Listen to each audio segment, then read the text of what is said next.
This is VOA News. I'm Joe Ramsey. Officials in eastern Libya say at least 2,300 people are dead and several thousand others missing after two dams collapsed in the eastern coastal city of Darna, sweeping away large chunks of the city and leaving outlying regions underwater.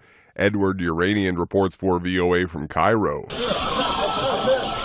Torrents of water rushed through the streets and alleyways, causing buildings to collapse and sweeping away vehicles in the eastern Libyan coastal city of Darna. Eyewitnesses say that two dams collapsed near the city, causing the deluge of water that inflicted the massive damage following heavy rain from Storm Daniel, a strong cyclone which hit the area last week. Rescuers carried hundreds of people to safety in eastern Libya's largest city of Benghazi after water surrounded their homes and vehicles. Edward Uranian, VOA News, Cairo. Many survivors of Morocco's earthquake struggled in makeshift shelters on Tuesday after a fourth night in the open, while villagers in devastated mountain areas voiced frustration at having received no help from authorities. The death toll from the 6.8 magnitude quake that struck in the high Atlas Mountains late on Friday evening rose to 2,901, state television reported. The United Nations Human Rights Chief on Tuesday said attacks in West Darfur by Sudan's paramilitary Rapid Support Forces and allied militia had killed hundreds. Ethnically motivated attacks perpetrated by the RSF and allied Arab militias have resulted in the deaths of hundreds of so-called non-Arab civilians, primarily from Masalit communities. Volker Turk, UN High Commissioner for Human Rights. This is VOA News. North Korean leader Kim Jong-un arrived in Russia on Tuesday. Reuters correspondent Edward Barron has more.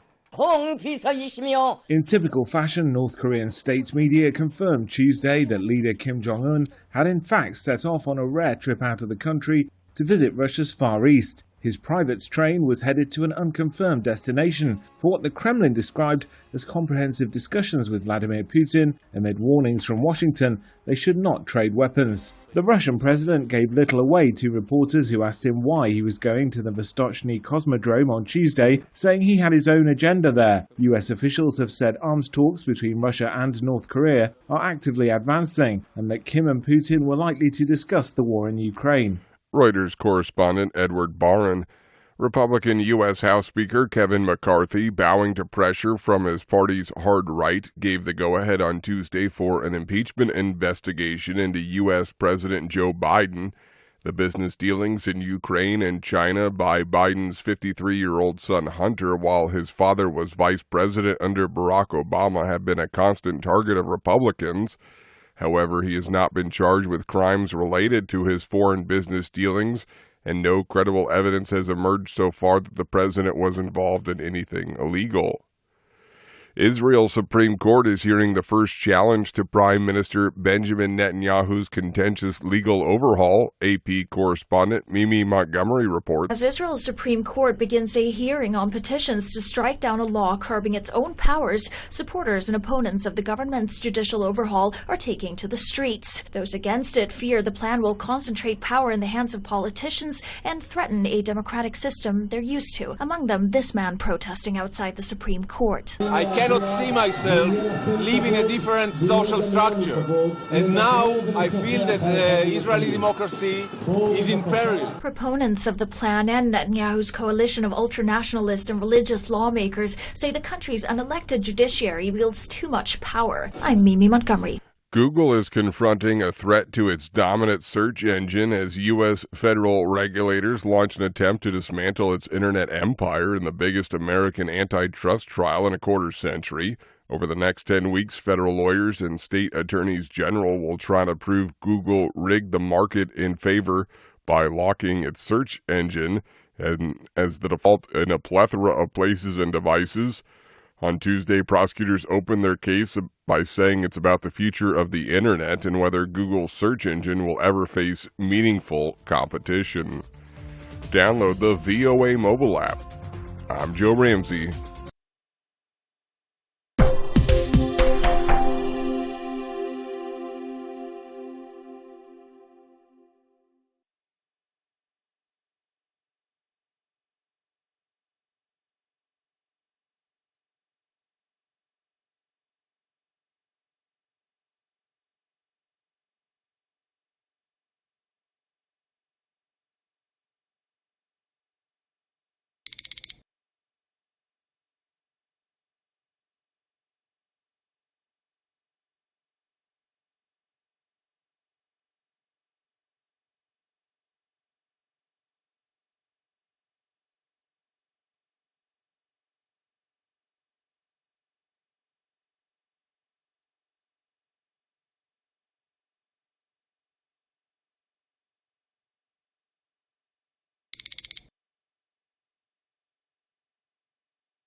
Thank you for watching.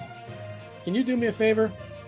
Please leave a comment in the comments section below. That would really help. Thank you, and see you again soon.